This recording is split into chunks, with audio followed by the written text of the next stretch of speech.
When I ask, are you happy now? It means I'm not happy. Okay, well, after we help Lowell, we'll help you. Pantry!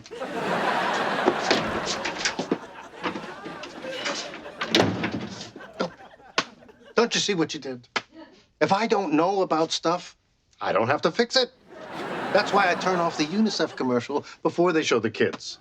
Otherwise, it's too sad and I end up buying them a goat. So that's a sneak peek of the third season of the CBS show Man with a Plan, starring Golden Globe winner Matt LeBlanc. He plays Adam Burns, a father of three, who's trying to deal with the challenges of modern-day parenting, marriage, and family. And Matt is here with us. Thanks for joining us. Absolutely, thanks for having me. Season 3. Yeah. So you're doing something kind of right with this show, I think. I hope. Yeah. Yeah, we'll see. Is season 3 when a show really hits its stride? Because I imagine to be funny, it helps if you really know the people you're working with, and now by season 3, you guys have spent a lot of time together. Yeah, it's funny you say that, because I think in the beginning of a show, when it's new, nobody knows who any of the characters are, or what the dynamic is, or what the relationships are, including the characters on the show. Everybody's kind of finding their way.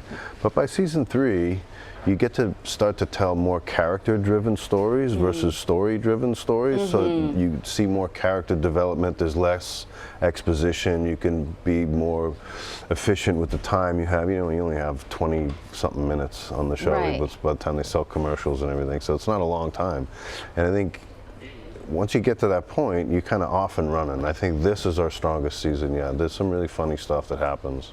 I think it's really interesting that you would say that, because I think a lot of people think, well, you're playing this character, you're told what the character is, and then you play the character, and you as the actor, you don't necessarily help the character become who he's going to be. But you're saying the actors help the characters grow, and then sort of it all fits in even better. Oh, sure, yeah. The writers sort of come up, and I've been involved with this one since the beginning. We kind of developed it together, and the writers put the words in your mouth, and then they kind of see it over time. Well, this word doesn't fit in his mouth so good. Let's try this instead, and this type of joke seems to fit this character better. And it's kind of like you find your way, and you hone it down, and you hone it down until you get to what really, really works, and then those are the kind of stories you tell. And by that point, the audience knows who the characters are, like I was saying, and then you can do character-driven stories, and it's fun. So we should tell people, if you haven't seen the show, sort of the premise of the show is that your character, who's a contractor and doing quite well, your wife goes back to work. This is in season 1. And so this means that you need to take over more of sort of the family duties, the stuff at home that you're just not used to. And it's you sort of managing all of that. Yeah. That was season 1. The kids have grown a bit since season 1. New challenges. It seems like they've grown more than 3 years. I don't know how that's possible, but they're like a lot bigger, Well, I always say have mustaches now. I always say my daughter's getting older, I'm not, right? That's the line. Yes, so they're getting older, but not you. Yeah. But this year what happens is at the end of season 2, Adam's business was in trouble. There wasn't a lot of work coming in. And Andy, his wife, played by Liza Snyder right here, she says, why don't we flip houses like Chip and Joanna Gaines do on TV? That looks fun. So I say, okay. So we decide to go into business together, flipping houses. And what we don't realize is, so that's wake up together, in the car together, all day at work together, in the car on the way home together, all night together, dealing with the kids stuff.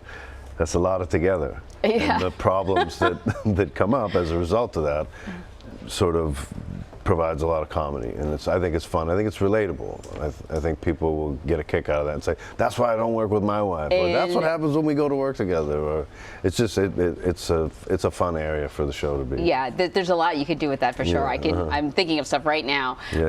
What is it like working with kids, though?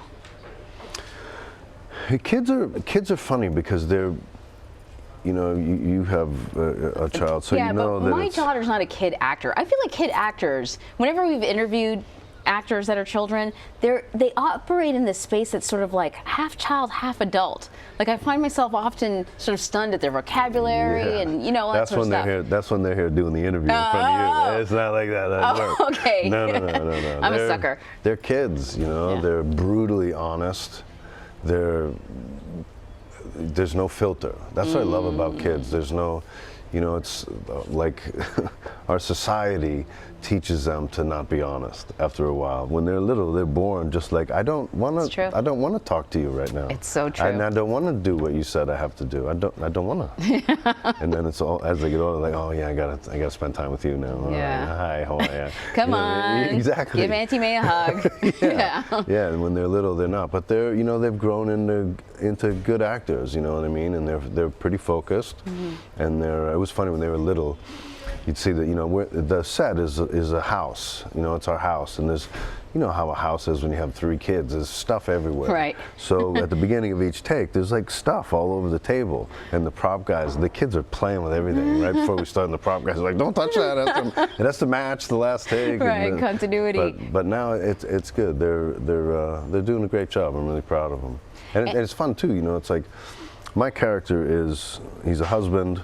He's a father and he's a son. We have 3 generations on the show. Stacy Keach plays my dad, and Swoosie Kurtz plays my mom.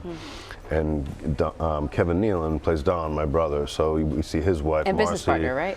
And business partner. Right. So my wife and my brother and I are all in business together. But Adam sort of struggles with this. He's a little old school.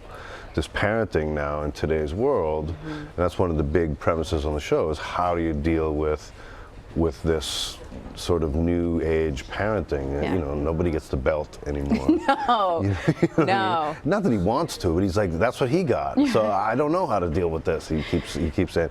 So he's a little old school, but his dad thinks he's not old school enough, and his wife wants him to be more modern. So he's constantly stuck in this push-pull struggle of how to do the right thing and keep everybody happy. And it's, we tell stories that are real relatable. We don't deal with anything really topical. We just try to.